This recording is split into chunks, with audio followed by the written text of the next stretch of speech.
Hi friends T ಲಾಕ್ಸ್ಗೆ ಸ್ವಾಗತ. ನಾಳೆ ಬರುವುದು ನಾಳೆ ಇರುವ ಏಕಾದಶಿಯನ್ನು ಆಷಾಢ ಏಕಾದಶಿ ದೇವಶಯನ ಏಕಾದಶಿ ಎನ್ನುತ್ತಾರೆ. ದೇವಶಯನ ಏಕಾದಶಿ ಮತ್ತು ಆಷಾಢ ಏಕಾದಶಿ ಹರಿಶಯನಿ ಏಕಾದಶಿ ಎನ್ನುತ್ತಾರೆ. ಅಂದರೆ ನಾಳೆ ಏಕಾದಶಿಯನ್ನು ದೇವಶಯನಿ ಏಕಾದಶಿ ಮತ್ತು ನಾಳೆಯಿಂದ ಚತುರ್ಮಾಸ ಪ್ರಾರಂಭ. ಮತ್ತು ಶ್ರೀ ಮಹಾವಿಷ್ಣು ಯೋಗ ನಿದ್ರೆಯಲ್ಲಿ ತೆರಳುತ್ತಾನೆ, ಯೋಗ ನಿದ್ರೆಯಲ್ಲಿ ಇರುತ್ತಾನೆ. ಮತ್ತು ಕಾರ್ತಿಕ ಶುಕ್ಲ ಪಕ್ಷದಲ್ಲಿ ಬರುವ ಪ್ರಬೋಧಿನಿ ಏಕಾದಶಿಯಿಂದ ಶ್ರೀ ಮಹಾವಿಷ್ಣು ನಿದ್ರೆಯನ್ನು ಮುಗಿಸಿ ಎದ್ದಾಳುತ್ತಾನೆ ಎಂಬುದು ನಾಳೆ ಬರುವ ದೇವಶಯನ ಏಕಾದಶಿಯ ಕಥೆ. ಇದರ ಕಥೆ ಹೇಳಬೇಕಾದ್ರೆ ಫ್ರೆಂಡ್ಸ್, ಒಂದು ರಾಜ್ಯದಲ್ಲಿ ಮದಾಂತ ಎಂಬ ರಾಜು ಇರ್ತಾನೆ. ಆ ರಾಜ್ಯದಲ್ಲಿ ತೀವ್ರ ಬರಗಾಲ ಇರುತ್ತದೆ. ತೀವ್ರ ಬರಗಾಲ ಇರುತ್ತದೆ.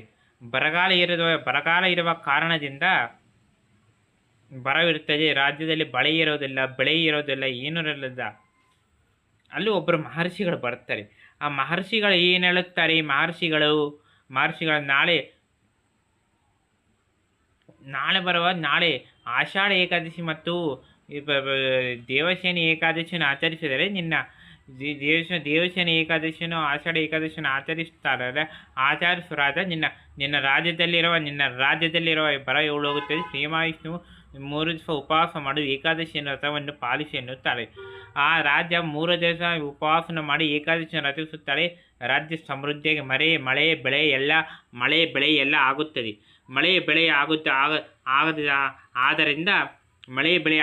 ಆದ್ದರಿಂದ ಆವಾಗಿನಿಂದ ದೇವಶಯನಿ ಏಕಾದಶಿ ಪ್ರಮೋದಿನಿ ಏಕಾದಶಿಯನ್ನು ಮಾಡ್ತಾರೆ. ಮತ್ತು ನಾಳೆಯಿಂದ ಚತುರ್ಮಾಸ ವ್ರತ ಕೂಡ ಪ್ರಾರಂಭವಾಗುತ್ತದೆ. ಹೇಳುತ್ತಾ ನನ್ನ ಈ ವಿಡಿಯೋನ ಮುಗಿಸ್ತಿದ್ದೇನೆ. ನನ್ನ ಚಾನಲ್ ಯಾರು ಸಬ್ಸ್ಕ್ರೈಬ್ ಮಾಡಿರಿ, ಲೈಕ್ ಮಾಡಿರಿ.